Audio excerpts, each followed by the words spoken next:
धूप निकलती है जहाँ से, धूप निकलती है जहाँ से, खबर ये आई है वहाँ से। शौक है आपको गाने का ना? गाने का शौक तो नहीं है, गा लेते हैं। मतलब गा लेते हो, शौक है तभी तो गा लेते हो। गुनगुना लेते कभी कभी। हे भगवान, जोड़ों की दर्द से मुक्ति पाइए। मैं तो फिर चालू में जूते निकाल के इधर बैठ जाऊंगा ऊपर। हाँ बराबर है, कोई बात नहीं। मैं तो ऐसे बैठूंगा फिर।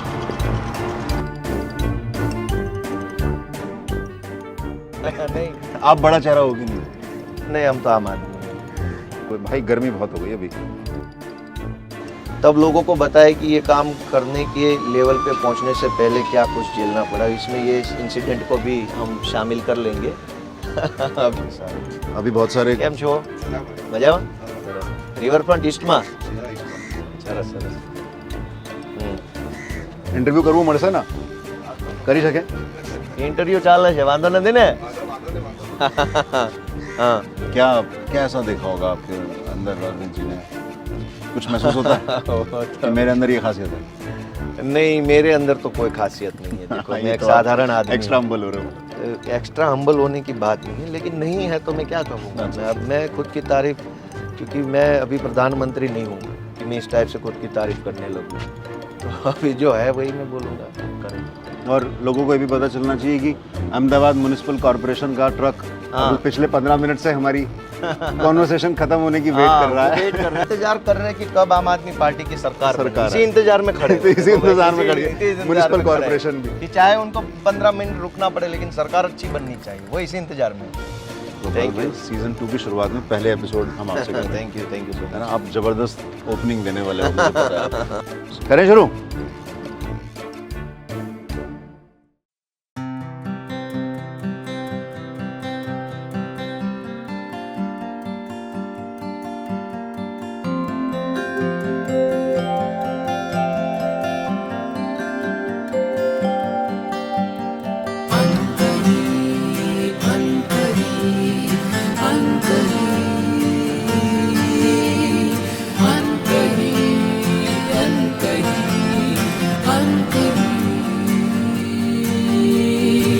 अनकही कहानी है एक सूरज के उजियार की, जो गर्दिश में भी रोशन हो, उस एक अचल सितारे की, जो हर एक दिल में पलते थे, वो दबे दबे अरमा कहीं। उनकी मुरझाई सूरत को इन हाथों ने दी जान नहीं।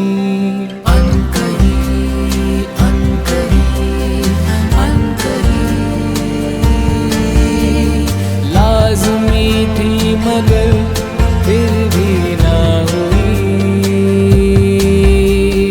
अनकही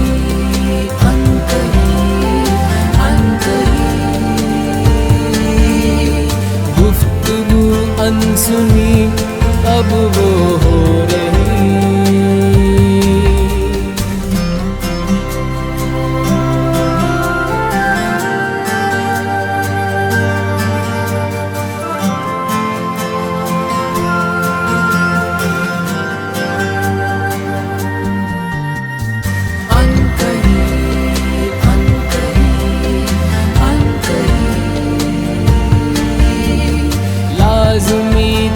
मगर फिर भी ना हुई।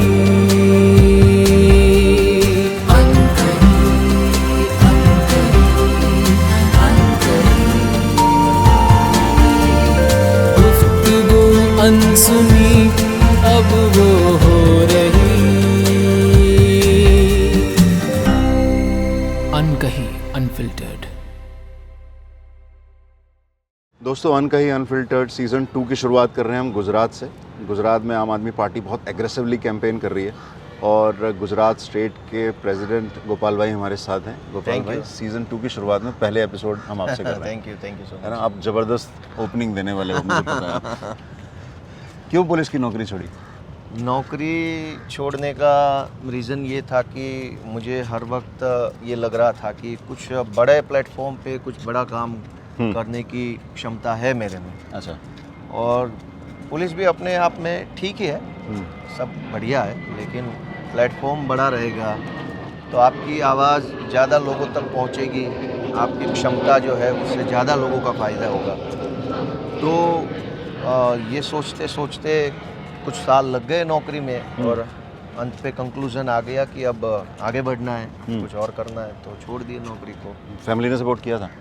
देखो, फैमिली तो किसी की भी हो पूरे देश में सरकारी नौकरी को सबसे प्रायोरिटी में सपोर्ट करते हैं। फैमिली तो किसी की भी यही कहते हैं ना, भाई सरकारी नौकरी करो, आराम से ज़िंदगी जियो, बेकार की चीज़ों में मत घुसो। तो फैमिली का तो यही मानना था और मेरा मानना था कि मैं कुछ अलग काम करूँगा, लोगों के लिए कुछ काम करूँगा। उस टाइम शादी हो गई थी आपकी? नहीं हुई, शादी तो अभी 2 साल पहले ही हुई मेरी। अच्छा। हाँ, आप 89 में हो ना? 89 में। तो 33 साल के हो सिर्फ? 35 साल हो गए। राजनीति में आने का मूड कैसे बना? राजनीति में देखो, मैं सीधा सीधा नहीं आया, डायरेक्टली नहीं आया। हाँ। मैं कुछ सोशल एक्टिविटी के माध्यम से आया। अच्छा, क्या करते थे? जब मैं नौकरी नहीं करता था तब मुझे ये लगता था कि अगर हमारे पास कुछ बोलने की, आवाज़ उठाने की या फिर लड़ने की क्षमता है तो हमें उसका उपयोग जो है वो लोगों के लिए करना चाहिए। और ये सोचते सोचते मैं कुछ काम तो कर ही रहा था, फिर नौकरी में लग गया। फिर नौकरी में लगने से मुझे थोड़ा एक्सपोजर मिला, काफ़ी सारे दोस्त मिले। यही अहमदाबाद में मुझे नौकरी मिली तो एक छोटे से गांव के उठ कर के मैं आ गया इस बड़े मेट्रो सिटी में, जहाँ पे हर वो सुविधा है जो कभी टीवी में देखा करते थे। तो इससे सोचने का दायरा बढ़ गया। जैसे ही दायरा बढ़ा तो मुझे लगा कि कुछ और बड़ा काम करना चाहिए, अच्छा काम करना चाहिए। तो नौकरी छोड़ के लग गया, अवेयरनेस के काम में लग गया मैं, कि लोगों को कानून सिखाता था मैं, क्योंकि पुलिस में रहते हुए कानून सारा मुझे प्रैक्टिकली पता चल गया था। तो मैंने एक कायदा कथा नाम का इनिशिएटिव लिया और उसमें मैं लोगों को कानून सिखाता था, बताता था कि अगर पुलिस स्टेशन में जा रहे, आपकी एफआईआर नहीं लिखी जा रही तो आप क्या करोगे, आपको बेवजह परेशान किया जा रहा है, आप क्या करोगे, अगर आपको बार बार दफ्तरों पे धक्के खाने पड़ रहे तो फिर आप क्या करोगे। ऐसी हर वो जो सरकारी दफ्तरों पे लोगों को जो जो मुश्किल पड़ती है, चाहे रेवेन्यू का दफ्तर हो, पुलिस का हो, बैंक का हो, पोस्ट का हो, जो भी हो, हर दफ्तर के क्या कानून है, क्या नीति नियम है, पब्लिक का क्या राइट बनता है, तो हर उस चीज़ के बारे में हमने डिस्कस किया। तो ये फेस टू फेस अवेयरनेस करते थे आप या नहीं, कोई वो तो डिजिटल गैदरिंग माध्यम होता से? था, अच्छा, गैदरिंग होता था। मतलब हजारों लोग बैठे हैं और माइक पर से मैं बता रहा था सब लोगों को राशन कार्ड में ये होना चाहिए। तो लोगों ने उसको काफ़ी पसंद किया, क्योंकि ऐसा पहली बार हो रहा था कि आम लोगों को कानून की जानकारी मिल रही थी। अक्सर लोग दफ्तरों में जाया करते हैं, काम निकलवाने के लिए दफ्तरों के चक्कर काटते रहते, अफसरों से हाथ जोड़ते रहते, लेकिन उसको एक्चुअल में पता नहीं है कि कागज़ पे क्या हो रहा है। हमने वो बताना चालू कर दिया कि भाई अगर आप एक राशन कार्ड बनवाने जा रहे हो तो वास्तव में कागज़ पे ये होता है, आपका ये अधिकार बनता है, उनकी ये फ़र्ज़ बनती है। तो लोगों ने उसको बहुत पसंद किया और इसी काम से धीरे धीरे मुझे ये लगने लगा कि अंत में तो सारा चीज़ राजनीति ही है। अगर कुछ सही करना है, ठीक करना है तो डिसीजन मेकिंग का सारा प्रोसेस जो है वो तो ऊपर से है। तो फिर धीरे धीरे से वो व्यू भी दिमाग में बनने लगा और एक दिन आकर के आम आदमी पार्टी से मनोज भाई, किशोर काका सारे मुझे मिलने आए और इनिशियली बात किया। मुझे बोले आप जैसे युवाओं को पार्टी में जुड़ना चाहिए। मैं बोला ठीक है, आप बोलते तो जुड़ जाएंगे। तो 1-2 बार और मिले, फिर मैं जुड़ गया पार्टी में और हो गई राजनीति की शुरुआत। तो आप जब लोगों से मिलते थे, ये पुलिस की नौकरी छोड़ने के बाद ये आपने अभियान शुरू किया था? हाँ, कायदा कथा। हाँ। और ये सब अहमदाबाद में ही होता था? बाहर नहीं, अपने गांव के मोस्टली आसपास? सूरत और सौराष्ट्र रीजन में होता था, जहाँ से मैं जहाँ का मैं लोकलाइट हूँ। कहाँ पड़ता है वो? कौन सा डिस्ट्रिक्ट पड़ता है? भावनगर डिस्ट्रिक्ट पड़ता है। भावनगर। मेरा भावनगर है। तो भावनगर में मैं ये करता था इसलिए क्योंकि वहाँ आपकी एक सोशल कनेक्टिविटी रहती है, लोग आपको जानने पहचानने वाले रहते हैं। बराबर। डेमोग्राफिकली भी आप जानते हो कौन सा गांव है, कौन सा तहसील है।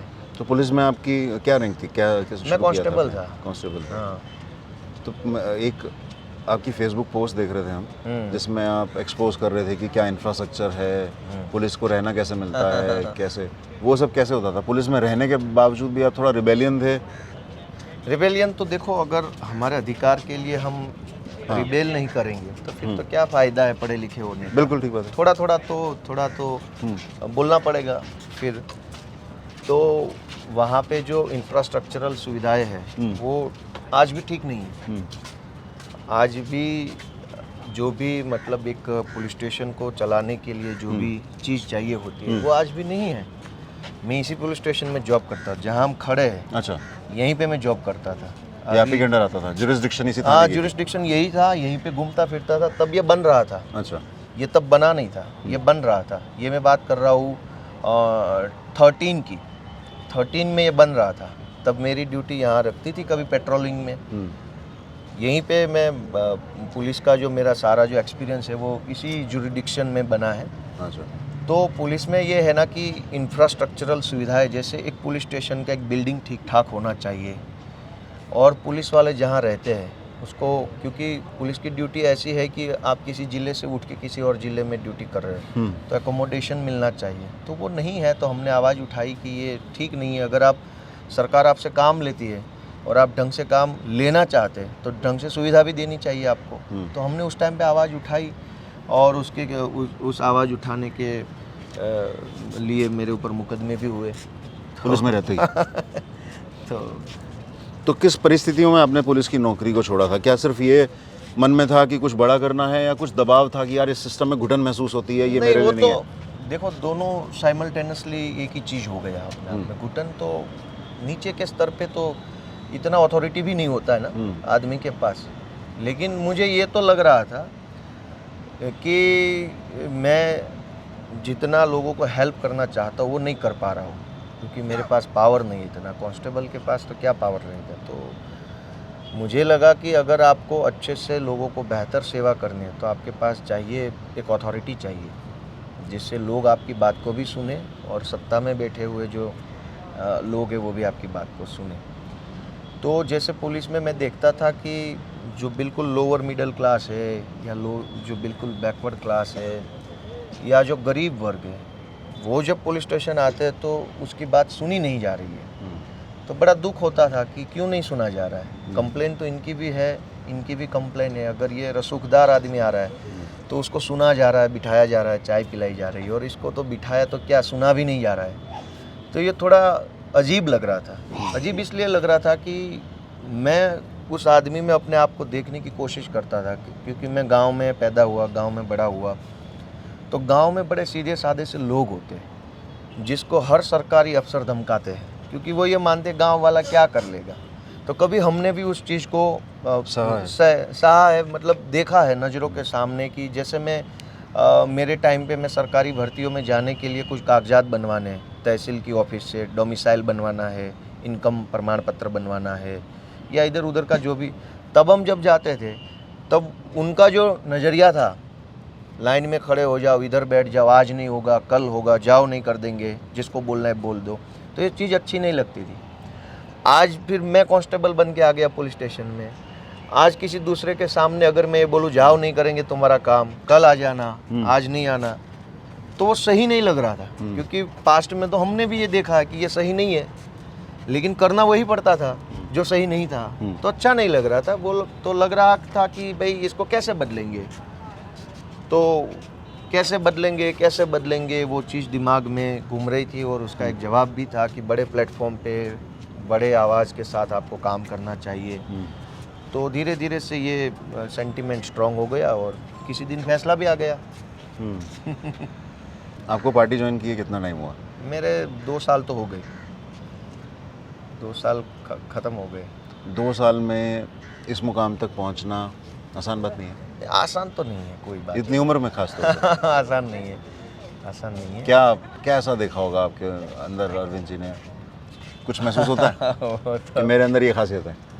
नहीं, मेरे अंदर तो कोई खासियत नहीं है। देखो, मैं एक तो साधारण आदमी। एक्स्ट्रा हम्बल हो रहे हो? नहीं, हम देखो, एक्स्ट्रा हम्बल होने की बात नहीं है, लेकिन नहीं है तो मैं क्या कहूँगा। मैं खुद की तारीफ, क्योंकि मैं अभी प्रधानमंत्री नहीं हूँ कि मैं इस टाइप से खुद की तारीफ करने लगूँ।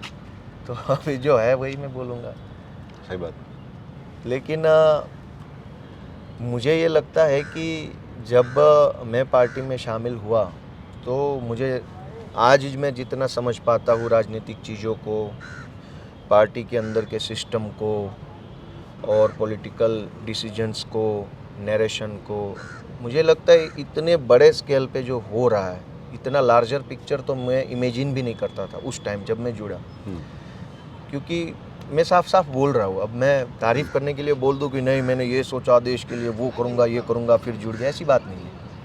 तब मैं थोड़ा रो टाइप सा आदमी था। करना तो था कुछ, आइडिया कुछ नहीं था।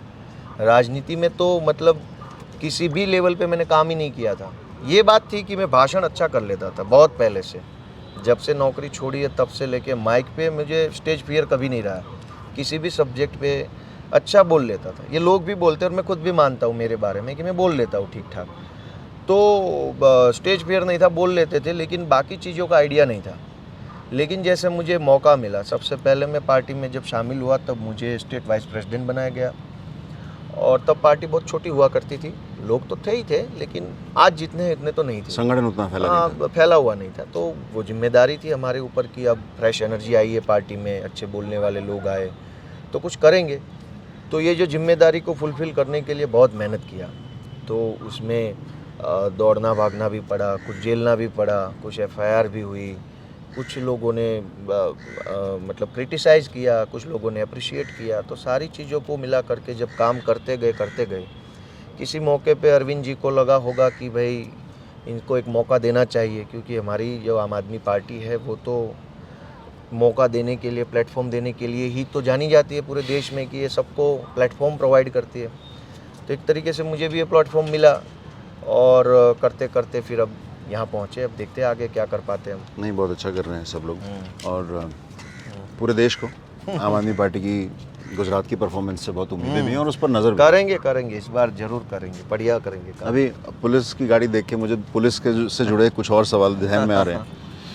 पुलिस वाले अच्छे हैं, लेकिन यहाँ के गुजरात के अच्छे लोग हैं सारे। अभी बहुत सारे કેમ છો? મજામાં?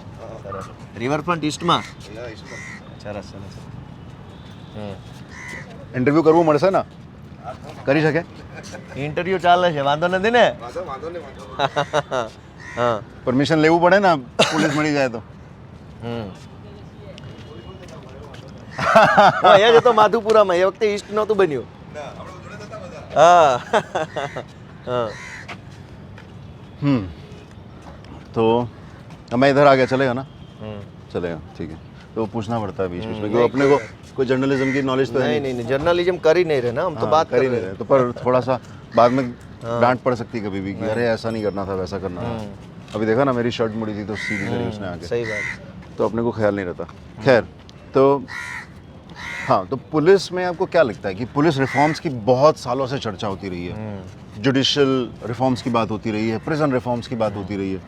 पुलिस रिफॉर्म में क्या ऐसी चीज़ें हैं जो आपको लगता है कि बहुत इंपॉर्टेंट है, जो होनी चाहिए? क्योंकि आप पुलिस में रह के आए हो और बुलंद आवाज़ थे पुलिस के लिए। पुलिस वाले प्यार करते हैं आपसे। हाँ, अभी पुलिस वाले तो बहुत इज्जत करते हैं, क्योंकि वो अपना भाई समझते हैं मुझे। मैं डिपार्टमेंट से रहा हूँ तो पुलिस में ना, जब कोई आदमी पुलिस का जॉब छोड़ के कहीं भी जाता है तो पुलिस वाले खुश होते हैं कि एक छूट गया। छूट गया मतलब इस बंधन से छूट गया, इस बंधन से छूट आज़ाद हो गया। गया। हम तो नहीं निकल पाए, तुम निकल गए। ये जो नौकरी है ना, अच्छा, आम तौर पे बोझ जैसी लगती है सारे पुलिस वालों को। लेकिन ये है कि जैसे रिफॉर्म्स की बात हो रही है, सुप्रीम कोर्ट ने मेरे ख्याल से 2006 में डायरेक्शंस दिए थे। किसी एक केस में किसी पूर्व DGP ने पिटीशन लगाई थी रिफॉर्म्स के बारे में, फिर सुप्रीम कोर्ट ने गाइडेंस दिया और 10 निर्देश दिए रिफॉर्म्स को लेकर के। उसमें काफ़ी अच्छी बात कही गई थी कि हर पुलिस को एक प्रोटेक्टेड टेन्योर देना चाहिए, ताकि वो जैसे पॉलिटिशियंस होते हैं, कल तेरी ट्रांसफ़र करवा दूंगा, इधर ट्रांसफ़र करवा दूंगा, उससे उसको एक साइकोलॉजिकल डर रहता है। ठीक बात है। तो वो बिना डर के, बिना दबाव के प्रोटेक्टेड टेन्योर में काम कर सके। उसको पता है कि 2 साल तक कहीं भी ट्रांसफ़र होने वाला नहीं है, तब जाके वो थोड़ा आराम से काम कर पाएगा। अदरवाइज़ वो लोकल नेता के दबाव में आके काम करेगा, जायज़ बात। अगर वो उसको नहीं मानेगा तो ट्रांसफ़र हो जाएगी कहीं दूर दराज। तो ये बात इसमें थी। लेकिन मेरा एक ये मानना है, मैं प्रैक्टिकल कह रहा हूँ जैसे मैंने कोई भी पुलिस में लगता है तो ट्रेनिंग होता है, उसका ट्रेनिंग सेंटर्स बनाए हुए हैं। अब ट्रेनिंग सेंटर्स में किसका पोस्टिंग होता है? जिसको पनिशमेंट मिलती है, जो पुलिस स्टेशन में तैनात है, जनरल ड्यूटी पे तैनात है, अच्छे खासे पोस्टिंग में, लेकिन कहीं पे कोई चीज़ हो गई और जिसको पनिशमेंट मिल रहा है उसको ट्रेनिंग सेंटर पे भेजा जा रहा है। अब आप समझिए कि जैसे एक रो आदमी आता है ट्रेनिंग लेने के लिए, उसके अंदर कुछ भावनाएं हैं, जज्बा है, कुछ करना है, अच्छा काम करना है, ऐसा ख्याल लेके वो ट्रेनिंग सेंटर में आता है। उसको ट्रेन कौन कर रहा है? जिसको पनिशमेंट मिला है। इससे क्या होता है कि आदमी अपने मन से, लगन से ट्रेन नहीं करता है, वो अपनी मजबूरी से ट्रेन करता है, क्योंकि उसको ट्रेनिंग सेंटर में नहीं रहना है, उसको थाने में रहना है। थाने में क्यों रहना है? क्योंकि वहाँ सारा करप्शन भी होता है। वही बोल रहा हूँ, तो क्यों माना जाता है कि ट्रेनिंग सेंटर एक पनिशमेंट पोस्टिंग है? ट्रेनिंग सेंटर में कुछ होता नहीं ना, मिलता नहीं है कोई पब्लिकली वही मसला है ना। हाँ, तो आदमी जब थाने पे तैनात रहता है तो काफ़ी सारी ऐसी मैटर्स आती है, काफ़ी सारे ऐसे लोग आते हैं जिसमें उल्टा सीधा हर कुछ होता है और थोड़ा प्रिविलेज भी मिलता है। जब आप SHO होते हैं तो लोग आपको मानते हैं, लेकिन जैसे आपका ट्रांसफ़र ट्रेनिंग सेंटर में हो गया, फिर लोगों का तो कोई लेना देना नहीं है। तो ये होता है कि जब आप अपनी मर्जी से ट्रेनिंग दे ही नहीं रहे हो, आप पनिशमेंट में आए हो, तो आपके सर पे पनिशमेंट का बोझ है। आपको लग रहा है कैसे करके मैं भाग जाऊँ, थाने में पोस्टिंग करवा लूँ, इस नेता की सिफारिश लगाऊँ, उस नेता की लगाऊँ, इस अफसर की लगाऊँ। तो आपका ध्यान जो है ना, कि एक रो आदमी को अच्छा पुलिस वाला बनाने में नहीं होता। आपका ध्यान इस चीज़ में रहता है कि यहाँ से छूट के मैं कैसे वापस थाने में चला जाऊँ, या क्राइम ब्रांच में, या इधर उधर अच्छे पोस्टिंग में चला जाऊँ। तो जो ट्रेनिंग होती है वो ढंग से नहीं होती है। तो रो आदमी आए, उसको कोई चीज़ मालूम नहीं है। जैसे मैं था, जब मैं जिस दिन पुलिस में मेरा अपॉइंटमेंट लेटर आया, मैं यहीं अहमदाबाद में हाजिर हुआ, पहले दिन इतना मतलब प्राउड हो रहा था, गूज़बम्प हो रहे थे, ऐसा लग रहा था कि कुछ कर दिया जीवन में अच्छा सा काम, अब ये करेंगे वो करेंगे। जैसे ट्रेनिंग सेंटर में गए तो हर वो चीज़ सिखाई जा रही थी जिससे हम पब्लिक को डील कर सकें, ना कि उसको सर्व कर सकें। हमें क्या सिखाया जाना चाहिए था? सर्व करना, कि कैसे सर्व करना है, उसकी प्रॉब्लम कैसे सॉल्व करनी है। हाँ, कैसे समझना है, कैसे सुनना है, कैसे ट्रीट करना है। लेकिन क्या सिखाया गया? कैसे डील करना है, कैसे इसको हटा देना है, कैसे भगा देना है, कैसे उसको अनसुना करना है। तो ये ऑफिशियल रिकॉर्ड पे आ रहा है? आ रहा है तो आ रहा है, जो मतलब है आप तो ये है एक्सेप्ट करते हो कि तो- पुलिस की ट्रेनिंग में बहुत बड़ा एक इंग्रेडिएंट मिसिंग है, जिसमें पब्लिक की प्रॉब्लम को सॉल्व करने की जगह हम उनको ये बोलते हैं कि भाई जनता के आक्रोश को कैसे झेलना है, या उनको कैसे, मतलब मैं आपको समझा बुझा के घर भेजना शॉर्ट है। में शब्दों में बता दूं, कैसे आपको यूज टू हो जाना है, हाँ, ये सीखने को प्रेशर मिलता है। झेलने को आपको आदत हो जाए। यूज टू कैसे हो जाना है, जो बना बनाया चलता आ रहा सिस्टम है, उसमें आपको यूज टू कैसे बनना है, वो आप वहाँ सीख रहे हो। आपको क्या बनना था वहाँ जाके? आपको एक अच्छा सिपाही बनना था, दमदार सिपाही बनना था, जो Problem solve करना डेडिकेटेड टू सीखना ड्यूटी हो, डेडिकेटेड टू ड्यूटी वाला एक सिपाही बनना था। आपको क्या बनाया जा रहा है? यूज टू आदमी बनाया जा रहा है कि आप 9 महीने ऐसी ट्रेनिंग करो कि आप पहले से यूज टू हो जाओ, थाने में जाने से पहले यूज टू हो जाओ। तो ये एक पक्ष हुआ इस बात का। हाँ। और क्या ट्रेनिंग में मिसिंग लगता था आपको? ये तो ट्रेनिंग का पार्ट हो गया। ट्रेनिंग में मेरे ख्याल से मैंने जो बताया कि ऐसा आदमी आना चाहिए जो अंदर से विलिंग हो कि मैं Motivated। ट्रेन करूंगा, अच्छे खासे विचार दूंगा जायज़ लोगों बात को। ठीक है। दूसरा चीज़ है कि जैसे पुलिस स्टेशन में जो एक हायरार्किकल सिस्टम है, वो बड़ा सा मतलब ऑटोक्रेटिक सिस्टम टाइप का समझ लीजिए, कि जो ऊपर आदमी बैठा है वो, उसको लगता है वो बहुत पावरफुल है, कोई क्वेश्चन नहीं कर सकता उसकी कोई क्वेश्चन authority नहीं को। कर सकता, इसके ऊपर कोई नहीं कर सकता, इसके ऊपर कोई नहीं कर सकता। तो इससे क्या होता है ना, कि एक ऑर्डर तो मेंटेन होता है, लेकिन एक भावनाएं नहीं बनती हैं। जब संगठन के अंदर आपस में जुड़ने की भावना नहीं होती तो संगठन ठीक से काम नहीं करता। आदमी प्यार से जब काम करता है और दबाव में काम करता है, उससे आउटपुट में फर्क पड़ता है। बिल्कुल ठीक बात। वो मोटिवेटेड ही नहीं महसूस करेगा। मोटिवेटेड नहीं है। तो आज का पूरा जो पुलिस सिस्टम है वो मोटिवेटेड नहीं है, सारे एक दूसरे के दबाव में काम कर रहा है। सुपरिंटेंडेंट के दबाव में डिप्टी काम कर रहा है, डिप्टी के दबाव में एसीपी काम कर रहा है, एसीपी के दबाव में इंस्पेक्टर काम कर रहा है, इंस्पेक्टर के दबाव में हवालदार काम कर रहा है, हवालदार के दबाव में नहीं, वो जायज़ बात काम है। कर रहा है। तो एक संगठन के अंदर एक भावनात्मक जुड़ाव की कमी है, ये होना चाहिए। पर ये आपस प्रैक्टिकली में तो- पॉसिबल है आपके हिसाब है से? ना, पॉसिबल है, कैसे नहीं है। जैसे मान साहब ने एक अच्छा इनिशिएटिव पंजाब में लिया। हाँ। उन्होंने आम आदमी पार्टी की सरकार बनते ही कहा कि हर पुलिस वाले का बर्थडे सेलिब्रेट किया जाएगा पुलिस थाने के अंदर। बहुत बड़ी बात है, खूबसूरत बात है इनफैक्ट। हाँ, जैसे मैं एक कांस्टेबल हूँ तो मैं SHO के सामने मतलब जाने में भी डरता हूँ। सिस्टम तो यही बना हुआ है कि आप SHO हो, मैं कांस्टेबल हूँ, मैं आपके चैम्बर में आने से पहले 10 बार सोच रहा हूँ मैं आऊँ ना आऊँ। अगर मैंने सर मैं आऊँ बोल दिया और बोला चल भाग यहाँ से, कल आना, फिर मैं इतना डरता हूँ कि क्या होगा, मेरी छुट्टी होगी नहीं होगी। मैं छुट्टी का कागज़ लेके घंटों तक SHO के चैम्बर के बाहर खड़ा रहता हूँ। जस्टिस अनजस्टिस की सही गलत की तो बात ही नहीं होगी। हाँ, आप अपने मन की बात नहीं कर पा रहे हो तो आप नहीं दूसरे कर की पा बात क्या रहे हैं। करोगे? हाँ, तो मान साहब ने कहा कि भाई उसका जो तुरंत ऊपर वाला जो अफसर होगा, जैसे मैं कांस्टेबल हूँ, मेरे ऊपर तुरंत जो रहेगा वो मिलके सारे मिलके बर्थडे सेलिब्रेट करेंगे। इससे एक बात है। भावना बनती है। बहुत अच्छी बात है। टीम जैसे वर्क मैं बनता है। कांस्टेबल हूँ, हाँ। जैसे आज मेरा बर्थडे है, SHO ने खुद केक मंगवाया, पुलिस स्टेशन पे केक लगवाया, सारों को इकट्ठा कर लिया और बोला कि आज गोपाल का बर्थडे है, सेलिब्रेट करेंगे। तो मुझे कितना अच्छा लगेगा। मेरा खुद का स्टाफ, कलीग मेरे सही बात। मिल के सारे मेरा बर्थडे सेलिब्रेट करे, अच्छा लगता है। अरे यार हमारे यहाँ डिप्टी CM हाँ, अपने यहाँ मतलब कोई भी स्टाफ हो, चाहे वो क्लरिकल जॉब में हो या फेलो हो, एक फेलोशिप्स भी निकलती है ना जहाँ से आउटसाइडर्स कंसल्टेंट के रूप में या बहुत सारी स्ट्रेटजीज को इम्प्लीमेंट करने के लिए आते हैं, उन सब तक के बर्थडे डिप्टी CM के ऑफिस में होते हैं। जैसे मोटिवेटेड स्टाफ को मोटिवेटेड रखने के लिए एक और तरीका है, किसी भी पुलिस कर्मचारी की एनिवर्सरी है हाँ। तो उसको एक छुट्टी दिया जाए 2 दिन का सरकार की ओर से, कि जा भाई तू अपने परिवार के साथ 2 दिन घूम ले और तेरा सैलरी भी रहेगा। ये गुजरात में सरकार आ गई तो सब करना पड़ेगा आपको, जो आप कह रहे हो। ये तो ज़रूरी है, करना पड़ेगा। क्या मतलब, ये ज़रूरी है। आदमी अगर 24 घंटे में से 12 घंटे पुलिस की ड्यूटी में रहते हुए जनता को अपना टाइम दे रहा है, तो साल में एक बार अगर 2 दिन वो अपने फैमिली के साथ। मैं तो एग्री हूँ, मैं आपको सिर्फ याद दिला रहा हूँ। मैं खुद भी एग्री हूँ, मैं खुद भी एग्री हूँ। करेंगे, इसी काम को करने के लिए तो आए हैं यहाँ पे। बहुत बढ़िया। अगर ये काम नहीं करना है तो फिर तो जो सरकार चल रही वही ठीक है, वही सही है। ठीक है, हमें यही तो करना है। हमें 2 काम करना है, एक तो कि क्या इनोवेटिव हो सकता है, क्या कंस्ट्रक्टिव हो सकता है, क्या प्रोडक्टिव हो सकता है, वो सोचना है, पूरी दुनिया से खोज के लाना है। फिर उसको एग्जीक्यूट कैसे किया जाएगा, उस रास्ते को, उस तरीके को सोचना है, समझना है और पावर में आते ही उसको लागू करना है। हमें यही तो काम करना है राजनीति। सही बात है। तो पुलिस की ट्रेनिंग की क्योंकि हम बात कर रहे थे, वहाँ मेरे जहन में एक और चीज़ आई थी, क्योंकि हम भी दिल्ली में काम करते हैं, कुछ एक्ट्स पे हम भी काम करते हैं, जैसे एक्ट पे काम करते हैं, पॉक्सो पे काम करते हैं, NDPS पे काम करते हैं। तो अभी तक मुझे लगातार और हर हफ्ते कहीं ना कहीं एक आध फ़ोन आ जाता है अलग अलग थानों से, क्राइम ब्रांच से खास तौर से, बहुत ही बेसिक जानकारी जुटाने के लिए NDPS के लिए, कि मान लीजिए मुझे बिप्रीनॉर्फिन मिली है जी, अब ये NDPS में आएगी कि नहीं आएगी, या मॉर्फिन मिली है, ये NDPS में आएगी कि नहीं आएगी। समझने का मकसद मेरा ये है आपसे, क्योंकि आपने पुलिस में रहे हो, कि क्या वहाँ पे जो पब्लिक प्रोसिक्यूटर्स हैं, क्या वो भी इस मामले में, उनकी तो पनिशमेंट पोस्टिंग नहीं है ना, they have chosen to do that job, तो वो भी ट्रेनिंग नहीं मिलती क्या, कि कानून के बेसिक्स भी पुलिस को दूसरों से पूछने पड़ते हैं? देखो, कानून की बेसिक ट्रेनिंग तो मिलती है, वहाँ पे पढ़ाई होती है।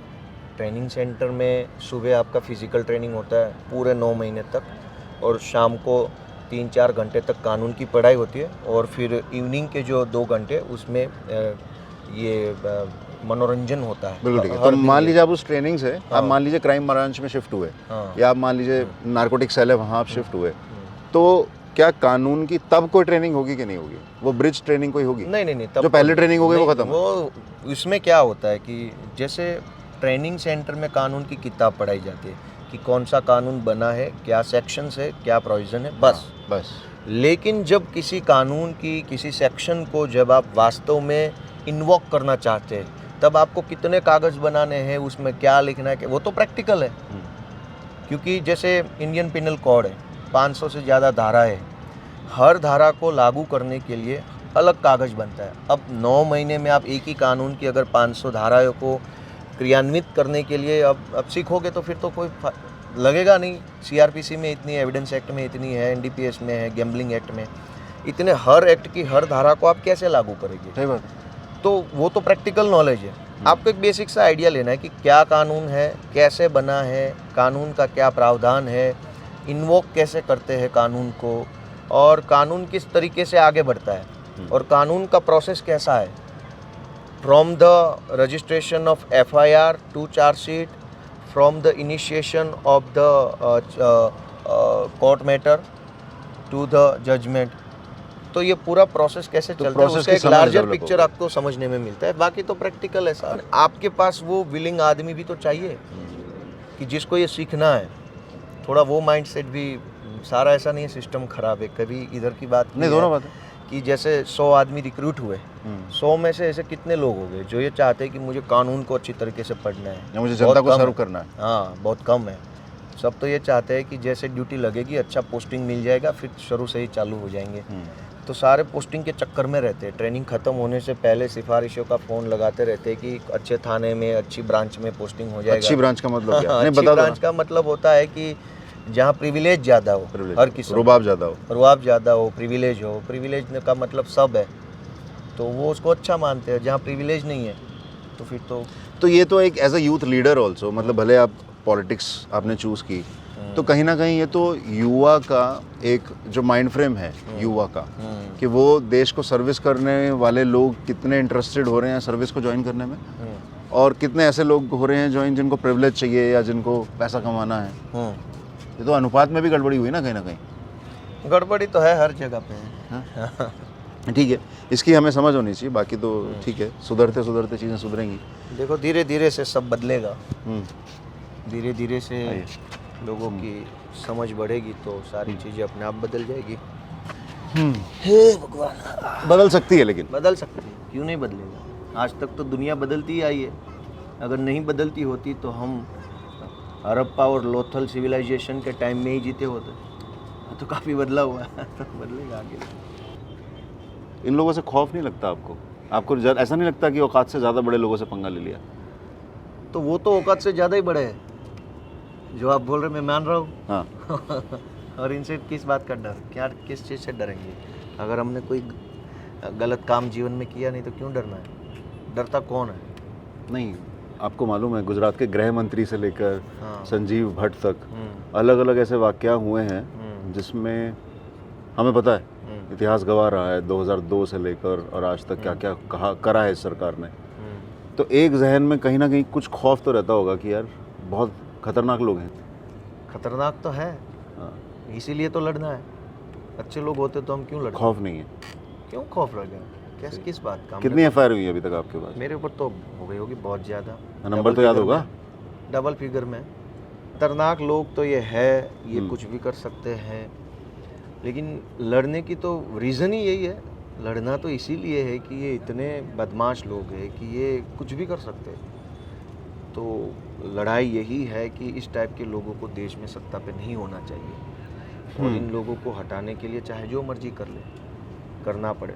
तो वो काम कर रहे हैं। और डर कहाँ से आता है आदमी को? डर बाहर से नहीं आता है, डर अंदर से आता है। कोई भी डर का साइकोलॉजी है, अंदर से आदमी डरता है पहले, फिर बाहर का डर उसके ऊपर चढ़ जाता है। तो डर कब लगेगा? जब आपने कुछ गलत किया है और उस गलत काम की फ्लैशबैक आपके दिमाग में बार बार आ रही है कि हाँ ये गलत है, ये गलत कर दिया, कोई पकड़ लेगा, कोई देख लेगा, कोई कुछ कर लेगा। तब वो डर आपको अंदर से इतना बड़ा बन जाता है, फिर बाहर का डर आपको दबा देता है। तो हमने पूरे ज़िंदगी में आज तक कोई गलत काम नहीं किया है, जानते हुए भी नहीं किया, अनजाने में भी नहीं किया, कोई बुरा काम नहीं किया। फिर डर क्या? कर दे वो 2 एफआईआर और जेल में डाल दे, ठीक है। काफ़ी समर्थन जुटा लिया आम आदमी पार्टी ने अब गुजरात में। कैसा जा रहा कैंपेन? अच्छा जा रहा। लोग अरविंद केजरीवाल जी को पसंद करते हैं, उनको प्यार करते हैं, पसंद से भी ज़्यादा प्यार करते हैं। बोले कि यही वो आदमी है जो बोलता है वो करता है। तो दिल्ली में, पंजाब में जो काम किए गए हैं, दिल्ली में खास करके बिजली हो, शिक्षा हो, स्वास्थ्य हो, और जो पंजाब में अभी बिजली दिया गया, तो ये सारा लोग ये समझते हैं कि भाई ये जो बोलते हैं वो करते हैं, तो लोग प्यार करते हैं। बोले ऐसा सच्चा आदमी होना चाहिए, देशभक्त होना चाहिए। और एक बड़ा क्लास ये भी है कि अरविंद जी की वो जो डाउन टू अर्थ प्रोफाइल है, सादगी वाला जीवन, उसको पसंद करते हैं कि ये सही आदमी है, कपड़ों पे या तामझाम पे खर्चा नहीं कर रहा है, वो बोला देश की जनता के लिए काम कर रहा है। तो लोग इस सारी चीज़ों को ऑब्जर्व करते, पसंद करते, और इसी के आधार पे आम आदमी पार्टी गुजरात में मजबूत हो रही है। गुजरात में कितना किलोमीटर घूम चुके हो आप? मैं बताऊँ, मेरी गाड़ी 1 साल पुरानी है और 1 साल में 95,000 किलोमीटर। क्या बात कर रहे हो? हाँ, अभी काफ़ी है। तो 1 साल पुरानी गाड़ी 95,000 चले, बस इतना घुमाए। अभी यहाँ खड़ी है, ऊपर ही खड़ी है पार्किंग में। बराबर है। तो गुजरात में ऐसा कोई एरिया जो अभी आपका जाना, जहाँ पे प्रचार करना बाकी है? वैसे तो ऐसा कोई एरिया है नहीं, हर जगह गए, ये हो सकता है कि कंपैरेटिवली कहीं पे मैं ज़्यादा गया हूँ, कहीं पे कम गया हूँ, ये हो सकता है। अदरवाइज तो सारी जगह कवर, संगठन सब जगह बन चुका है, सब जगह संगठन तालुका पे भी, तालुका भी है, वार्ड में भी है, शहरों में भी है, मोहल्ले में है।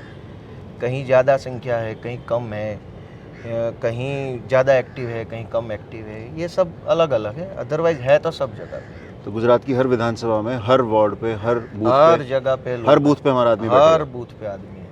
बहुत बढ़िया। लोग प्यार से सामने से आके आते हैं, बोलते काम करना है मैं आम आदमी पार्टी के लिए। तो अरविंद जी के लिए, आम आदमी पार्टी के लिए प्यार ज़्यादा है या भाजपा के अगेंस्ट में गुस्सा ज़्यादा गया? दोनों है। दोनों है। जब गुस्सा नहीं होगा तब तो कोई भी अच्छा आदमी आ जाएगा।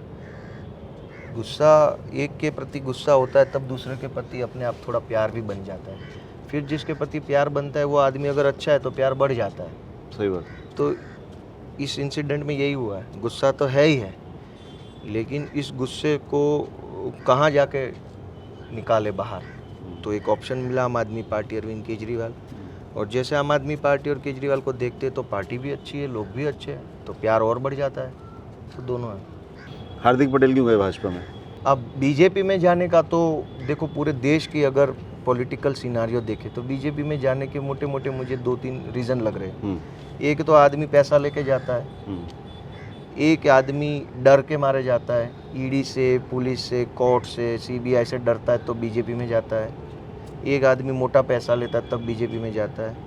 एक आदमी को जब बड़ा कमिटमेंट मिलता है पावरफुल पोजीशन का संगठन में या सरकार में तब जाता है। तो मोटा मोटा 3 चीज़ है बीजेपी में जाने का। और तो कोई अभी तक तो दिखने में नहीं आया कि किसी ने मतलब अच्छा खासा सरकारी नौकरी छोड़ करके बिल्कुल अच्छा काम करने के लिए बीजेपी में, ऐसा तो कोई मुझे तो उदाहरण नहीं दिख रहा है। पाटीदार आंदोलन हुआ बहुत बड़ा, आप पाटीदार समाज से आते हो, क्या शक्ल दी उसने गुजरात की राजनीति को?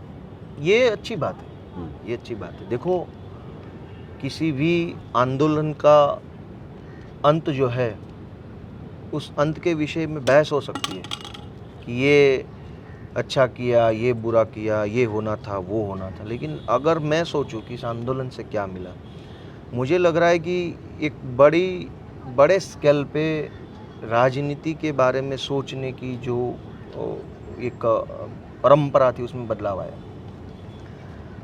आज गुजरात के हर समाज में युवाओं को सोचने का एक बड़ा प्लेटफॉर्म मिला है। पहले एक टिपिकल राजनीति चलती थी, हर समाज में जो एस्टेब्लिश लोग हुआ करते थे समाज के, वही डिफ़ॉल्ट रूप से नेता हुआ करते थे।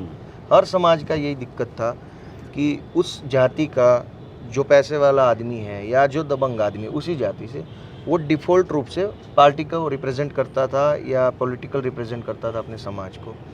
मतलब कि जो लीडरशिप का बनने का जो प्रोसेस था वो नहीं था, कहीं पे लीडरशिप बनने का प्रोसेस नहीं था। तो समाज एक तरीके से देखिए स्थिर था, मतलब स्टेबल था। इसमें से कोई नया आदमी उभर के बाहर नहीं आ रहा था। जो है वो चलते जाते थे और उसके मर जाने के बाद उसके बेटे बेटियां, उसके बहू दामाद लग जाते थे। तो ये सिनारियो काफ़ी साल तक चला। लेकिन जैसे पाटीदार आंदोलन हुआ, हार्दिक पटेल उस समय 22 साल के हुआ करते थे और उसके इर्द गिर्द रहने वाले हम जैसे सारे जो युवा थे वही उसी उम्र के थे, 30 आसपास के, 25, 30, 28 के थे। तो पाटीदार आंदोलन के बाद से पूरे प्रदेश में एक चीज़ हुआ कि सारे जो यूथ हैं उनके अंदर एक लीडरशिप की जो अंदर क्वालिटी जो थी वो कहीं ना कहीं बाहर आने लगी, धीरे धीरे बाहर आने लगी। कोई सोशल मीडिया में बोलने लगा तो लोग उसको सुनने लगे। कोई जाके अपने समाज के फंक्शन में बोलने लगा, लोग उसको सुनने लगे। कोई किस तरीके से, कोई इस तरीके से एक्टिव हो गए। काफ़ी सारे इतने यूथ अभी तो बहुत से टीवी में आने लगे हैं, सोशल मीडिया में भी वेल नोन हो गए। काफ़ी सारे ऐसे यूथ हैं जो खुल करके बाहर आ गए। तो एक तरीके से हम ये समझे कि इस पूरे आंदोलन से लीडरशिप मेकिंग का एक प्लेटफॉर्म बना या एक साइकोलॉजी बना है, जिसमें अब मुझे मान लीजिए आंदोलन नहीं होता तो मैं कहाँ होता, नौकरी कर रहा होता। तो इस देश में लीडरशिप को बनाने का कोई सिस्टम आज की तारीख में नहीं था, ना समाज के अंदर था, ना राजनीति के अंदर था, ना स्कूल में है। कहीं लीडर कैसे बनेगा, किस तरीके से बनेगा, ऐसी कोई व्यवस्था ही नहीं थी, ऐसा कोई इकोसिस्टम नहीं है। इकोसिस्टम तो आंदोलन से ये बना। आंदोलन से काफ़ी सारे लोग, जिग्नेश क्या है आंदोलन से बने हैं, मैं क्या हूँ आंदोलन से बना हूँ, और भी काफ़ी छोटे मोटे लोग हैं जो आंदोलन से बने हैं। तो पाटीदार आंदोलन से गुजरात को ये फ़ायदा हुआ, किसी भी आंदोलन से ये फ़ायदा हुआ कि नई लीडरशिप उभर के सामने आती है, जिसके पास अच्छी नई सोच होती है, नया विज़न होता है, कुछ करने का जुनून होता है, और फिज़िकली यंग होते हैं तो फिर उसका थोड़ा मोबिलिटी ज़्यादा होती है। आदमी जब थोड़ी उम्र हो जाती है तो फिर वो ज़्यादा हिलडुल नहीं पाता है, तो ये अच्छा हुआ। आपको लगता है कि गुजरात के वोटर ने मन बना लिया कि इस बार आम आदमी पार्टी को सत्ता में लाना है, लेकिन उस वोटर को बूथ तक पहुंचाना और जब तक बैलेट तक नहीं पहुंचता, जब तक मशीन तक नहीं पहुंचता, जब तक बटन नहीं दबा देता, तब तक कोई ऐसा मसला नहीं आएगा कि भाजपा खौफ से साम दाम दंड भेद करके सत्ता कायम करने के लिए किसी भी हद तक जा सके। वो तो राजनीति है, वो तो करेंगे ही करेंगे। हम ऐसा कैसे मान ले कि वो कुछ नहीं करेंगे। तो हमारी कोई स्ट्रेटजी है उससे लड़ने की? हमारी तो एक ही स्ट्रेटजी है कि लोगों के घर घर तक जाएंगे, आदमी एक एक आदमी को, एक एक इंसान को मिलेंगे। अरविंद केजरीवाल जी ने जो गारंटी दी वो गारंटी कार्ड उनको देंगे, रजिस्ट्रेशन करेंगे, उनको समझाएंगे कि भाई ये आइडिया ऑफ इंडिया है हमारा, कि हम बिजली देना चाहते हैं, हम शिक्षा देना चाहते हैं, हम स्वास्थ्य देना चाहते हैं, इस बार हमें मौका दीजिए। इससे और तो क्या करना है, कोई प्रपंच तो करना नहीं है, कोई मैनिपुलेट नहीं करना है, कोई खौफ नहीं करना है। सीधा सा आपके पास मुझे आना है, आपको बोलना है कि भाई एक मौका दीजिए, मैं स्कूल बनाना चाहता हूँ, फिर आपके ऊपर है। तो मुझे लगता है कि इस बार बीजेपी का कोई खौफ काम नहीं करेगा, क्योंकि इस बार अरविंद जी एक अच्छा विज़न लेके गुजरात में है। आम आदमी पार्टी का जो सोच है उसको लोग पसंद करते, बोलते कि यही होना चाहिए देश में। तो सही से चल रहा है सब, अच्छा चल रहा है कैंपेन। अच्छा चल रहा है। कहते हैं गुजरात में डेवलपमेंट बहुत हुआ है, ब्रिजेस बने हुए हैं, इधर जाओ उधर जाओ, पुल हैं, सड़कें हैं।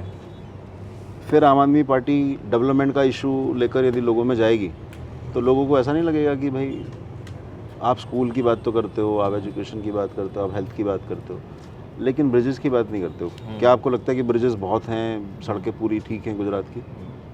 खासतौर से शहरों और गांव में, दोनों में जब हम डेवलपमेंट की बात करते हैं हम शहरों की तरफ ताकते हैं, गाँव की बात नहीं होती। महात्मा गांधी जी ने जो भारत को लेकर के जो सोच रखी थी वो विलेज सेंट्रिक सोच थी। गांधी बापू ऐसा मानते थे कि जब हमारा गांव सक्षम होगा, गांव समृद्ध होगा, तभी भारत सक्षम और समृद्ध होगा। तो गांधी जी का आइडिया ऑफ इंडिया जो था वो गांव था, और इसी गांव को सक्षम करने के लिए, इस गांव को मजबूत करने के लिए उन्होंने एक नई तालीम नाम की एक शिक्षा व्यवस्था को कायम किया। उन्होंने रेसिडेंट स्कूल्स खोले, जिसमें श्रम को ध्यान में रखते हुए शिक्षा व्यवस्था को बनाया, जिसमें श्रम को टॉप प्रायोरिटी दिया गया हो। तो मेरा ये मानना है कि जब डेवलपमेंट की बात होती है तो हमें ये समझना चाहिए, क्योंकि भारत एक कृषि प्रधान देश है। अब कृषि शहरों में तो होती नहीं है, ब्रिज के नीचे तो आप लगाओगे नहीं अपने पेड़ पौधे, गाँव में ही होता है सारा। तो मतलब एक तरीके से तब से लेके आज तक देखें तो भारत एक गांव का बना हुआ देश है, भारत एक कृषि प्रधान देश है। अगर हमें डेवलपमेंट की बात करनी है तो सबसे पहले हमें ये देखना चाहिए कि हमारे गांव जो है वो कितने सक्षम और समृद्ध बने। अगर गांव के हालात आज तक नहीं बदले, फिर चाहे कितने भी ब्रिज बना लो, क्या फ़ायदा है। गाँव का एक किसान जो है, अगर उसको उसकी फसलों का सही दाम नहीं मिल रहा है तो फिर क्या डेवलपमेंट है। गांव का लड़का एक है, उसको पढ़ने का सही मौका नहीं मिल, जैसे मेरी बात कर लो ना, मेरे तहसील में मैं जब पढ़ता था, आज भी नहीं है, तब की बात छोड़ दीजिए, मैं जब मेरी पढ़ाई 2006 में मैं 12वीं में था, इंटर में, तो तब कॉलेज नहीं हुआ करता था। पढ़ने के लिए, कॉलेज के लिए 50 किलोमीटर दूर जाना पड़ता था तब। आज भी वही हालत है। अब गांव में लोगों के पास पढ़ने के पैसे नहीं होते, खाने पीने के भी मुश्किल से जुटाते हैं, तो पढ़ने के, और ऐसे लड़कियों को पढ़ने के पैसे तो अभी जो थोड़ा टैबू टाइप है, तो लड़कियों को तो पढ़ाते नहीं। अब आप पसंद देख लीजिए कि यहाँ पे ब्रिज बन गया, बड़ा विकास हो गया, लेकिन गांव में एक हमारी बहन है, उसको पढ़ने के लिए ना स्कूल है, ना कॉलेज है, ना उसके माँ बाप के पास पैसे है। फिर इस विकास का आप क्या करोगे जब आपके देश की एक बच्ची बिना पढ़े रह जाएगी, और आप ये कहते दुनिया को फिरोगे कि हमने एक बढ़िया सा ब्रिज बना दिया। तो इस बात में रिलेवेंस कहाँ है। तो डेवलपमेंट ये होता है कि समाज का ऑल ओवर अपग्रेडेशन हो, पूरा समाज आगे बढ़े।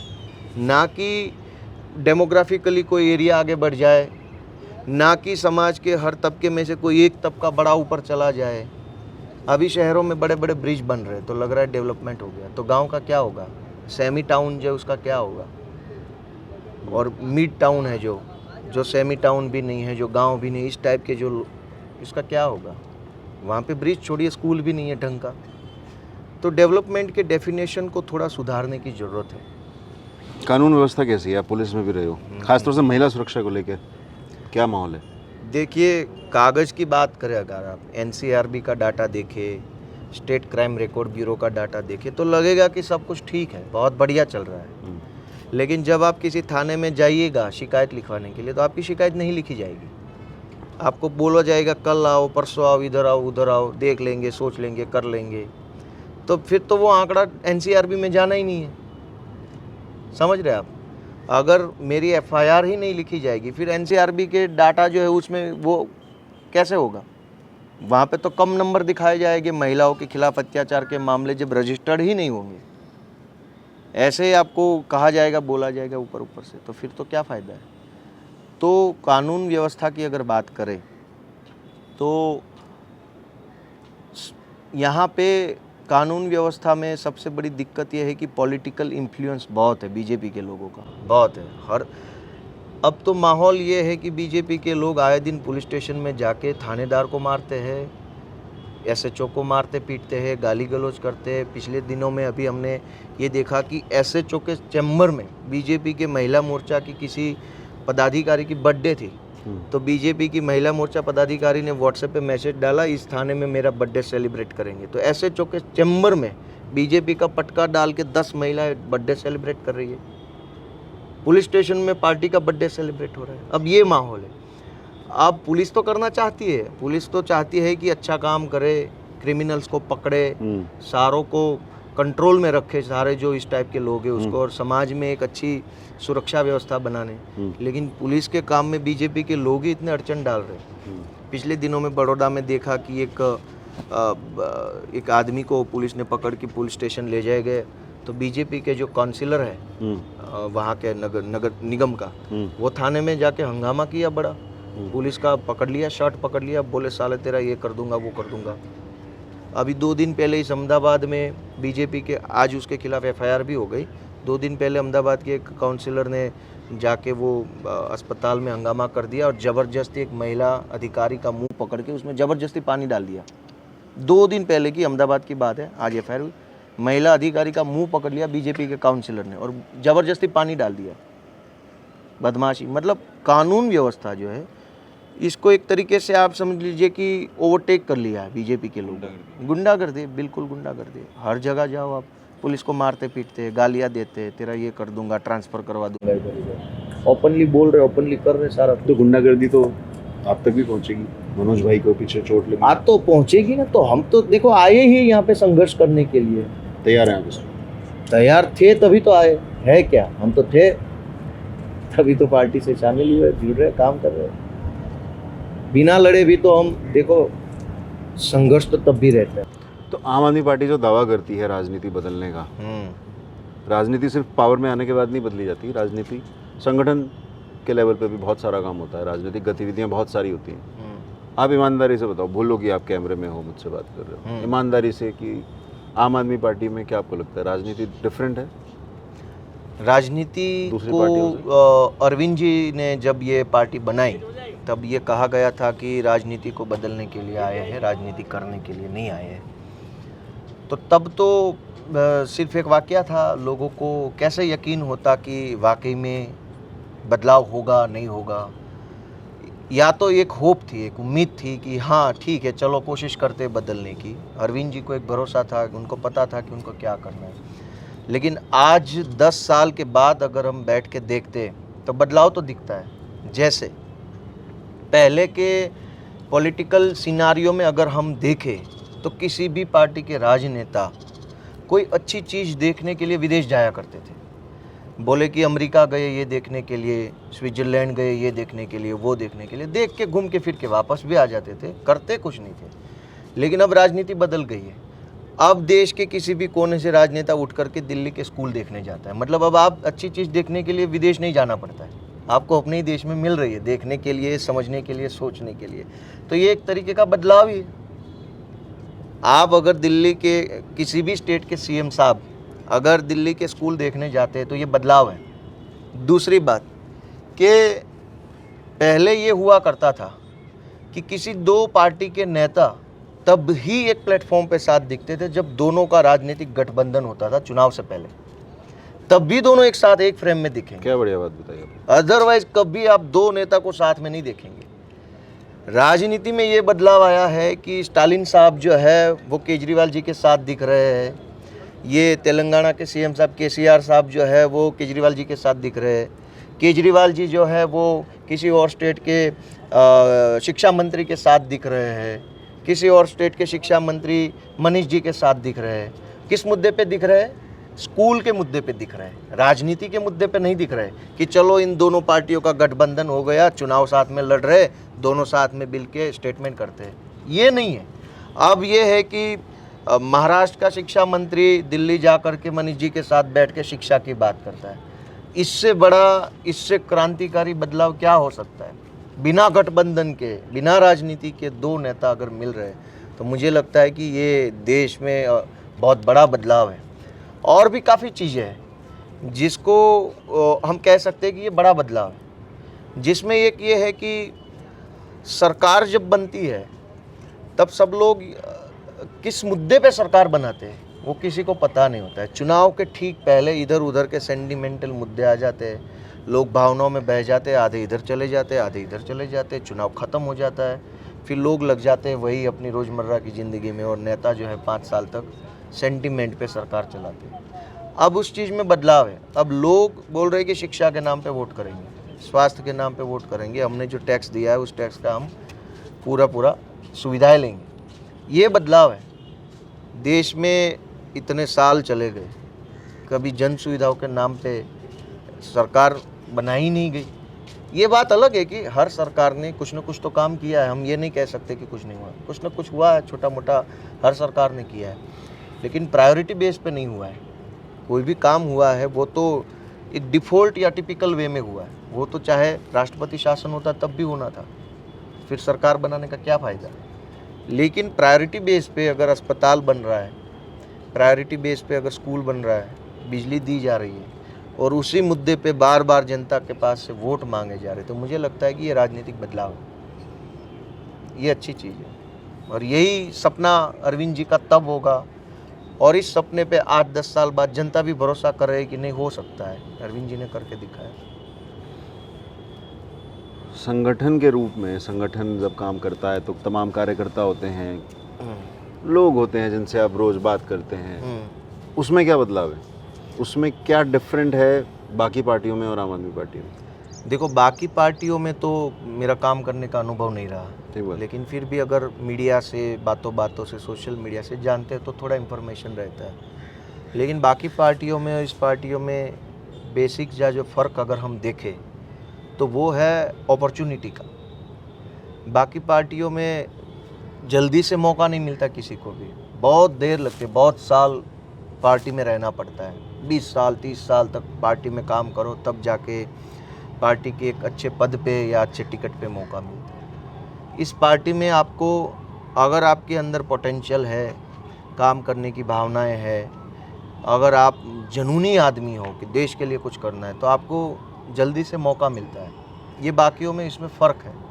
जिससे बाकी पार्टी में क्या होता है कि आदमी 40-50 साल का भी हो जाए, युवा मोर्चा में रहता है। जैसे राहुल गांधी जी हमारे युवा हैं, अगर वो गांव में, अगर वो किसान में, खेत में काम कर रहे होते तो आज वो मतलब बुज़ुर्ग हो चुके होते, इतनी उम्र तो है, लेकिन अभी भी वो युवा हैं। हम तो बाकी पार्टियों में ये है कि 30-35 साल का जो आदमी है वो युवा मोर्चा में काम कर रहा है। मतलब बाकी पार्टी इन जनरल ये मान रहे कि जब तक आप 50 साल के नहीं होते तब तक आप मेन स्ट्रीम पॉलिटिक्स के लायक नहीं है, वो इनका मानना होगा। सही बात। हमारे यहाँ अलग ये है कि मैं तो सिर्फ 33 साल का आदमी हूँ, मेन स्ट्रीम छोड़िए, मैं पार्टी का स्टेट का चीफ हूँ, बनाया मुझे अरविंद जी ने। तो हमारी पार्टी ये मानती है कि आदमी की उम्र से उसका वो तय नहीं होगा कि मेन स्ट्रीम काम करेगा नहीं करेगा। आदमी की कैपेसिटी क्या है, अंडरस्टैंडिंग क्या है, पॉलिटिकल विलिंगनेस क्या है, उससे तय होगा कि वो यूथ में रहेगा या मेन में रहेगा। बाकी को उम्र के हिसाब से हो रहा है, चाहे कितना पोटेंशियल है, आप यूथ में रहोगे 35, 38, 40 साल तक आप युवा मोर्चा के महामंत्री बन के घूम रहे हो, क्या फ़ायदा है? पूरी जवानी अगर आपको युवा मोर्चे में ही निकालनी है, फिर बदल गई राजनीति। तो दूसरी पार्टियों में इसमें ये अलग है। पिछली बार जब मैं आपसे सूरत में मिला था तो भाभी साथ थी। हाँ।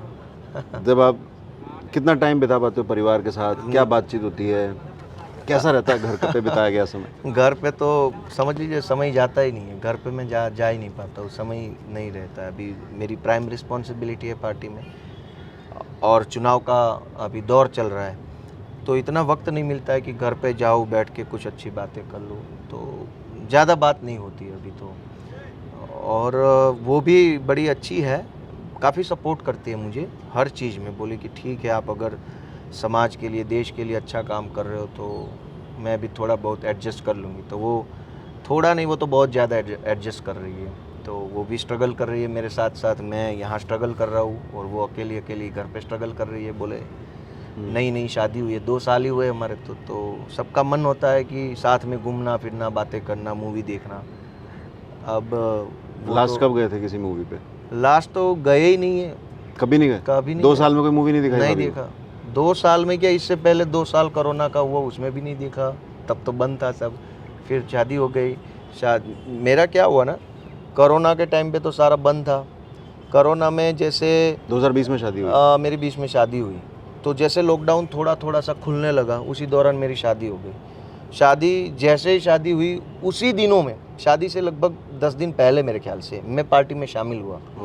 जैसे शादी हुई, इधर पार्टी का काम स्टार्ट हुआ, और तब से लेकर आज तक फिर पार्टी के काम में लगा हूँ। तो इस 2 साल में अगर मैं कहूँ तो अगर सारे दिन को जोड़ के देखोगे, मैं 6 महीना घर पे नहीं रहूँगा। 2 साल में ऐसा टाइम नहीं आया।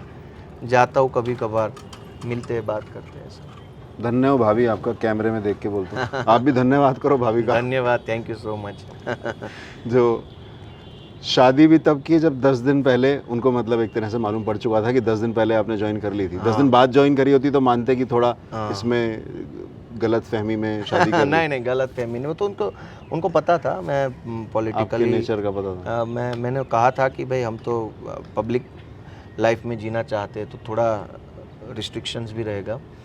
अच्छा, मैं ये बताना चाहता, जिससे मेरे को एक बात आ गई। हाँ, ये शो का नाम है कि भाई अनफिल्टर्ड, अनकही अनफिल्टर्ड।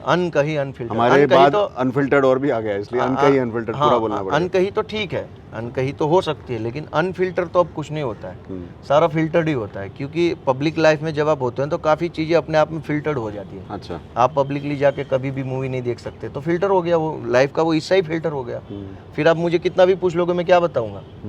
तो ये अनफिल्टर जो है ना, वो वास्तव में फिल्टर्ड है।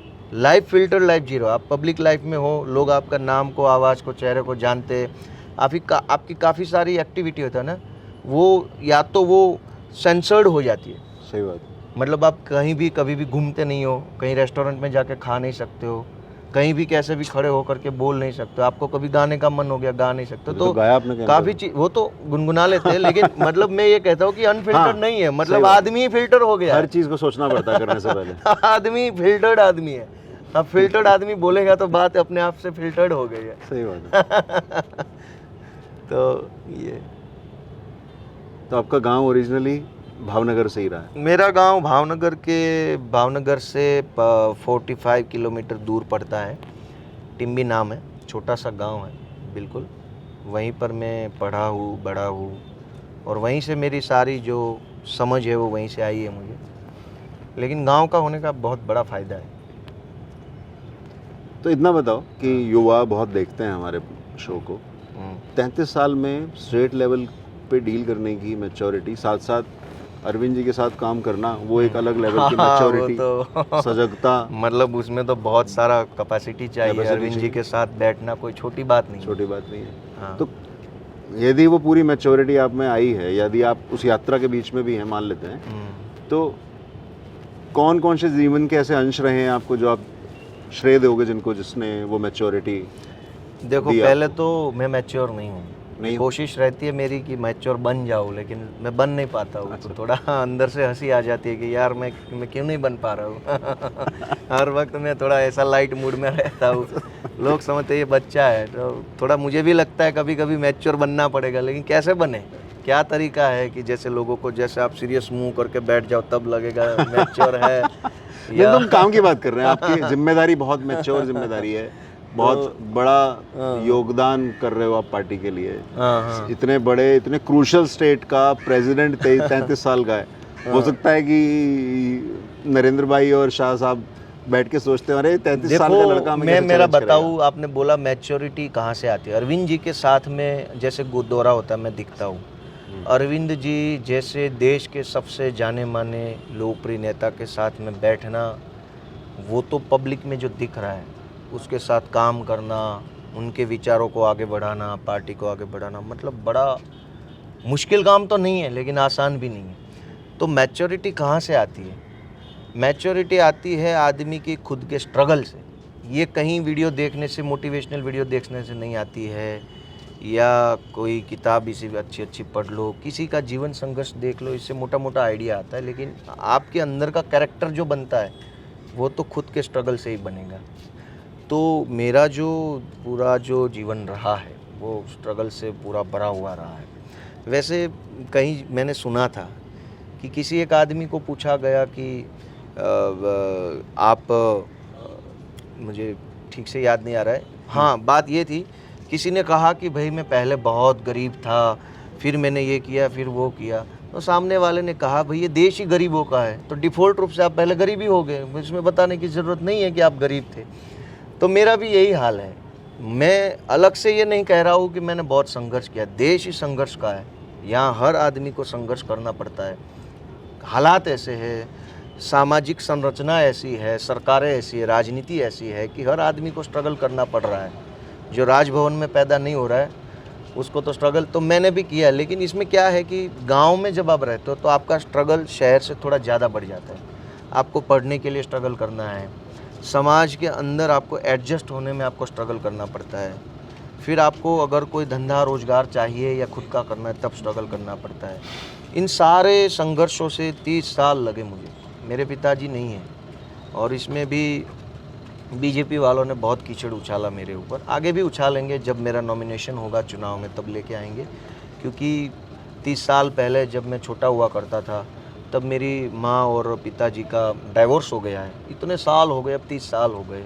उस टाइम पे जो भी रहा होगा अब वो तो पब्लिक मैटर है नहीं। 30 साल मतलब अलग हुए 30 साल हो गए, सब ने अपनी अपनी ज़िंदगी आगे बढ़ा ली है। 30 साल कोई छोटा टाइम नहीं है। तो आज जो मेरे फादर जो है जिससे 30 साल से सारा मतलब कनेक्शन ही नहीं रहा है, वो जिस ज़िंदगी जो जी रहे, वो जो काम कर रहे, उसको लेकर के मुझे क्रिटिसाइज़ कर रहे कि ये अपने बाप का ध्यान नहीं रखता है और आ गया राजनीति करने में। भाई आप देख लीजिए, अब जब डाइवोर्स हो गया है और वो फैसला लेने वाला मैं तो था नहीं, डाइवोर्स होगा नहीं होगा वो तो मेरे नाना जी थे, फादर साहब हो गए, मदर होगी और बुज़ुर्ग लोग हो गए, सब ने मिल करके जो भी ठीक लगा होगा वो किया होगा। इसमें मेरा क्या दोष है? आज अगर मैं राजनीति में आया हूँ, आज अगर मैं थोड़ा बहुत सक्सेस हो रहा हूँ, तब आप मुझे रोकने के लिए आप उस चीज़ को लाओगे जो 30 साल पहले ख़त्म हो चुकी है, तो ये तो गलत गंदी बात है। तो काफ़ी टाइम वो मेरे फादर और मदर के संबंध को लेकर के बीजेपी वाले बहुत गंदी गंदी चीज़ें फेसबुक पे लिखते डालते। लेकिन मैं अगर आज, आपने बोला मैच्योरिटी कहाँ से आती है, मेरे फादर ने छोड़ दिया हमको, डाइवोर्स हो गया, बात ख़त्म। अब हम कहाँ रहे, कैसे रहे, किस हाल में बड़े हुए, कैसे, वो जो स्ट्रगल है ना पूरे लाइफ कि आपके पास कोई नहीं है, ना पैसा है, ना ज़मीन है, ना मकान है, ना कोई देखभाल करने वाला है, ना आपका कोई सपोर्टर है। उस टाइम में आपको अकेले ही आगे बढ़ना है, अपने आप ही ग्रो होना है, चाहे मन से हो चाहे कैसे भी हो, आप जो भी करना अपने आप से करना है, कोई नहीं है आपका।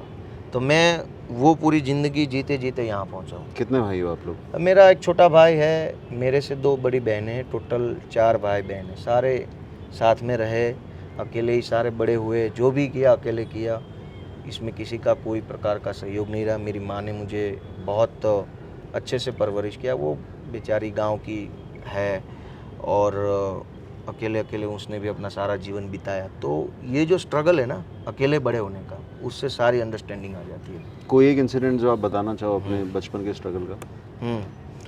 बचपन में देखो, अब स्ट्रगल तो इतना सारा स्ट्रगल है। मुझे लगता है अगर आज की तारीख में, पहले ना ये होता था कि कोई आदमी के स्ट्रगल जो होता ना, उसको बताना भी एक अच्छी बात हुआ करती थी, उसको सुनना समझना भी एक मोटिवेशन टाइप हुआ करता था। लेकिन जब से प्रधानमंत्री जी ने अपने स्ट्रगल की फेक स्टोरी या दुनिया को बताने का चालू कर दिया ना, फिर अंदर से हंसी आती है, यार क्या मैं बताऊँ, लोग समझेंगे कि ये भी मोदी के टाइप कर रहा है। नहीं वो ठीक है, नहीं वो नहीं लगता है, अंदर से हाँ, हो दर्द सकता दुख है। होता है। अगर मैं मेरा जेन्युइन स्ट्रगल बताना भी चाहता हूँ तो मुझे दुख लगता है कई लोग मेरे ऊपर हंस ना दे, क्योंकि वो बोलते हैं मैंने ये किया वो किया कुछ नहीं है, ना आज किया ना तब किया है। बताते ऐसे फिरते हैं जैसे पूरा देश का स्ट्रगल इस एक ही आदमी ने कर लिया। तो थोड़ा दुख लगता है, ऐसा लगता है कैसे बताए अपना चलो कोई struggle? नहीं, कोई भी एक इंसिडेंट बता दो, हाँ। कोई ऐसी चीज़ जो आपको आज तक याद रह गई हो बचपन की। वैसे तो सच में बताऊँ तो स्ट्रगल करते गए, आगे बढ़ते गए। याद रखा होता तो सर पे बोझ होता, और बोझ को लेकर के मैं जीवन में कुछ नहीं कर सकता। तो जैसे भी हालात जो दिन आते गए उसको झेलते गए, जीते गए, आगे बढ़ते गए। कल का भूल गए, आज का जी लिया, फिर कल का जी लिया, आज का भूल गए। ऐसे करते करते आगे बढ़ गए। ये मैं अच्छी बात करने के लिए नहीं कह रहा हूँ, ये मैं खुद एग्जाम्पल हूँ। अगर मैं उस चीज़ को बोझ रखता सर पे कि मेरे फादर ने ये कर दिया, हाय मैं अकेले बड़ा होना पड़ा, मुझे किसी का सपोर्ट नहीं मिला, मैं पढ़ नहीं पाया, मुझे कितने काम में लगना पड़ा पढ़ाई छोड़ करके। मैं आपको बताऊँ, मैं 2006 में 12वीं क्लियर किया मैंने। फिर 2016 में मैं ग्रेजुएट हुआ। 10 साल लगे मुझे ग्रेजुएट करने में, क्योंकि पढ़ने का पैसा नहीं था आगे। तो 12वीं ख़त्म करके मैं काम पे लग गया। पहले किसानी में लग गया, खेत में मजदूरी में, सपोर्टिंग रोल में। खुद का तो था नहीं किसी के, में किसान खेत में जाके काम किया करते थे। फिर कभी लगा कि ये काम से ज़्यादा लंबे समय तक नहीं कर सकते। फिर मैं आ गया डायमंड इंडस्ट्रीज़ में, जो गुजरात में बहुत है। फिर उसमें लगा कि नहीं होगा, फिर इधर उधर घूमते कितने काम किए। फिर जाके पुलिस की नौकरी में आया, तब थोड़ा पैसा हाथ में आया, सरकारी तनख्वाह आ गई। फिर उस पैसे से मैंने पढ़ना चालू किया 2013 में, और 16 में मैं ग्रेजुएट हुआ। यानी कि 10 साल लग गए। तो अगर मैं किसी चीज़ का बोझ लेके घूमता फिरता कि यार मैं पढ़ नहीं पाया, अरे यार मेरे पिताजी ने मुझे छोड़ दिया, अरे यार कोई मुझे रोज़गार के लिए सपोर्ट नहीं कर रहा, तो फिर मैं उस बोझ के तले दब के मर जाता, गुमनाम सी ज़िंदगी जी लेता। तो ऐसी कोई चीज़ याद नहीं रखी है। बस एक ही चीज़ याद रखी है कि आगे बढ़ते रहना है, चाहे कुछ भी हो जाए। दुख आता है तो आएगा, चला जाएगा, आगे बढ़ते रहिए। पार्टी के अंदर भी काफ़ी ऐसी चीज़ें होती है जिसमें आपको दुख लगता है। जैसे काफ़ी चीज़ें होती है ना, कोई आदमी बेवजह आपके ऊपर इल्ज़ाम लगा देता है पार्टी के अंदर से, बोलता है कि इसने ख़राब काम किया। अब हम तो कानून में एक शब्द है डिस्क्रेशन, जिसको गुजराती में बोलते हैं शुद्ध बुद्धि। तो जब आप एक पोजीशन पे रहते हो ना, तब आप डिस्क्रेशन से फैसले लेते हैं, बायस नहीं होते। मैं भी नहीं हूँ। अब डिस्क्रेशन से लिया हुआ जो फैसला है, सामने वालों को लगता है कि इसने थोड़ा बायस होकर लिया है। फिर वो कुछ बोलता है, कुछ लिखता है, कुछ प्रोटेस्ट करता है, तो दुख लगता है कि नहीं यार हमने ऐसा गलत नहीं किया, आप क्यों प्रोटेस्ट कर रहे हो। लेकिन किसी भी दुख को याद नहीं रखना है। याद सिर्फ रखना है कि हम क्या विज़न लेके चल रहे हैं, क्या करना है जीवन में। तो आपने शुरुआत में मुझे पूछा कि भाई आप पुलिस में रहते हुए कैसे ऐसे लगा कि राजनीति में आ जाओगे। अब ये दो बात रिलेट हो रही है। मैं जैसे जिस स्ट्रगल से मैं गुजरा, जिसमें मेरे पिताजी नहीं है, मेरे पास ज़मीन नहीं है, कुछ भी ज़मीन बचपन से लेकर आज तक नहीं है, न खुद का मकान है, तब भी नहीं था, आज भी नहीं है, कहीं नहीं है पूरे देश में। जैसे इस स्ट्रगल से गुजरते गुजरते मैं एक दिन पुलिस वाला बन गया। इससे बड़े शहर में मेरी नौकरी लग गई, एक सरकारी कोठी मिल गई, अच्छे दोस्तों के साथ घूमना फिरना हो गया। फिर धीरे धीरे से ये सोच दिमाग में आने लगी कि यार मेरा तो जीवन बन गया, चाहे मेरे साथ कुछ भी हुआ, चाहे मेरी माँ को इतना कष्ट सहना पड़ा, चाहे मुझे पढ़ने का मौका नहीं मिला, चाहे मेरे बाप ने ये कर दिया, लेकिन मैं कुछ बन गया, मैं सक्सेस हूँ, अब लाइफ में मेरा लाइफ सेटल हो गया। लेकिन हर बच्चे को ऐसा मौका नहीं मिलता है। जिसका बाप नहीं है, या जिसका बाप कमाता नहीं है, या जिसका बाप शराब जुआ खेलते रहता है पूरे दिन, बच्चों में ध्यान नहीं रखता है, हर उस लड़के को तो ऐसा मौका नहीं मिलता है। तो मुझे धीरे धीरे से ये लगा कि अगर मेरे अंदर ईश्वर ने कुछ ताकत रखी है, मेरे शब्दों में कुछ ताकत रखी है, मेरे अंदर अगर कोई चीज़ है, तो मुझे उस चीज़ का इस्तेमाल उन सारे बच्चों के लिए करना है, सारों को मौका दिलवाना है। अब मुझे मिल गया, मैं बन गया। अब मैंने अच्छा बोलना सीख लिया, लड़ना सीख लिया, बातें करना सीख लिया, मैं किसी के साथ बैठ के बड़ा कॉन्फिडेंस से बात कर सकता हूँ, मैं सब सीख गया। लेकिन आज भी गांव में हजारों ऐसे बच्चे हैं जिसको ये मौका नहीं कितनी मिला। बड़ी हमने सोचा कि मेरा मौका क्या मौका है, जब सबको मिलेगा तब कुछ बनता है। तो तब से माइंड में धीरे धीरे ये चीज़ आने लगी कि बड़े प्लेटफॉर्म पे जाएंगे, सबको मौका मिले, ऐसा काम करेंगे। और ईश्वर ने चाहा, ये हो गया। आज मैं आम आदमी पार्टी में काम कर रहा हूँ। मैं मेरे लेवल से पार्टी के संगठन में नीचे के स्तर पे जितने भी युवा जुड़े, जो फ्रेशर्स है, रो टाइप के जो लड़के, सारों को मोटिवेट करता रहता हूँ, उनको आइडियाज़ देता रहता हूँ। पॉलिटिकली उनकी मैच्योरिटी जैसे जैसे कैसे बढ़े, इस टाइप की उनसे बातें करता रहता हूँ। सबको एक मौका देने की कोशिश में मैं रहता हूँ। तो ये है। बहुत बढ़िया गोपाल भाई, हमारी सबकी शुभकामनाएं हैं आपके अपने व्यक्तिगत स्ट्रगल की सम्मान करते हुए भी, और आपके जो आगे का सफ़र है और आम आदमी पार्टी का जो भविष्य है, हम सब लोग मिलकर तैयार कर रहे हैं। थैंक यू सो और मच। जिसमें आप महती भूमिका निभा रहे हैं। आपसे बात करके बहुत अच्छा लगा, एज अ दोस्त ऑल्सो, एज अ साहब। मुझे लगता है सारी टीम ने बहुत एंजॉय किया होगा। नहीं, सही है। ये बात भी अच्छी है। देखो, राजनीति में हम तो यही देखते आए कि नेता के सामने जब भी सवाल रखा जाएगा, माइक रखा जाए, राजनीतिक बात ही होती रहती ऑफ है। कोर्स, ऐसा आम आदमी पार्टी में ये नया है कि आप नेता के हर पहलू को दिखाओ। वो सामाजिक रूप से कैसा है, पारिवारिक रूप से कैसा है, सोच में कैसा है, स्ट्रगल कैसा है। आज तक के राजनीति के इतिहास में कभी ये पूछा ही नहीं गया। पूछा ये गया, इस पार्टी ने ये बोल दिया, उस पार्टी ने ये बोल दिया, इस नेता ने ये स्टेटमेंट दे दिया। आपका मतलब सारा दिन यही चक्कर रहता है राजनीति का। आप नेता की क्वालिटी अगर जानने, किसी भी लीडर की क्वालिटी, तो आप उसको राजनीति से हट के बात कीजिए। वो उसको किस चीज़ में शौक़ है, किस चीज़ का हैबिट है, किस चीज़ में वो खेल में क्या इंटरेस्ट रखता है, वो संगीत में क्या इंटरेस्ट रखता है। इससे पता चलता है कि आदमी कितना डाइवर्स है। अदरवाइज आपने ये स्टेटमेंट दे दिया, मैंने उसके सामने ये दे दिया, वो दे दिया, वो तो चलता रहता है। इसमें क्या नया, इसमें कौन सा नया आइडिया चाहिए?